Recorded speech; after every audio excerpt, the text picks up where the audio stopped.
became a Christ follower? I grew up in China.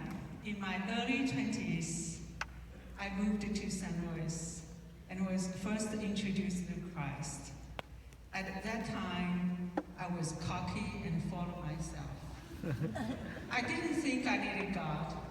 So for a long while, it appeared I was doing okay. I guess I faked it well. But life was so stressful, and I watched certain areas of my life spinning out of control. And no matter how hard I tried, I was so powerless to change the situation. I was angry and bitter. So in your anger and bitterness, what happened in your life to cause you to want to become a Christ follower? 2 years ago, I went to a talk given by a pastor from Chicago. While he was a PhD student in Iowa, a fellow student he knew killed his good friend and several faculty members and then himself. It was a shocking tragedy, yet the victim's family were able to show great compassion toward the killer's family. That kind of compassion was beyond his comprehension. They told him it was a power from God. He became a believer. Eventually, from a computer scientist, he became a pastor. I was moved by the story. When I got home that night, I knelt beside my bed, bowed down my head. I said to God, "Dear God, if you're real, please come to my life and help me get rid of my bitterness." It was here at the First Free I learned how to pray, how to read Bibles, and how to ask God for wisdom. Many people in this church helped me.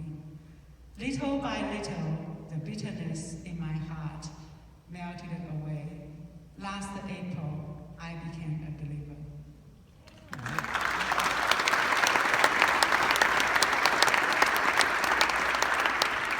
That is something to celebrate, isn't it?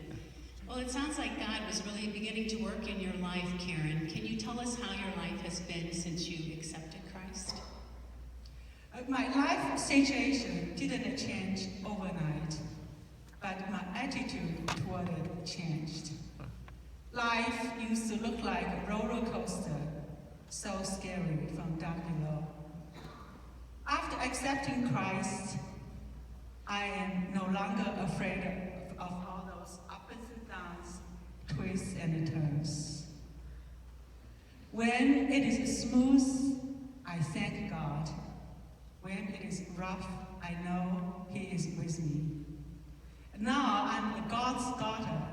Romans 8:31 says, "If God is for us, who can be against us?" Yeah. After I let go of fear, joy came to life. Last December, I went snorkeling in Caribbean. After being underwater for a while, I lifted my head up. For a moment, I couldn't spot anyone. It was just me and the vast ocean. How small and significant I was. Yet, I was not afraid. I was in awe of God, God's creation, and God's love. I wished I knew Him sooner. Well, we are thrilled that you know Him now, and we'd like to welcome you into the family of God. And I want you all to know that Karen was baptized right here at First Free last August.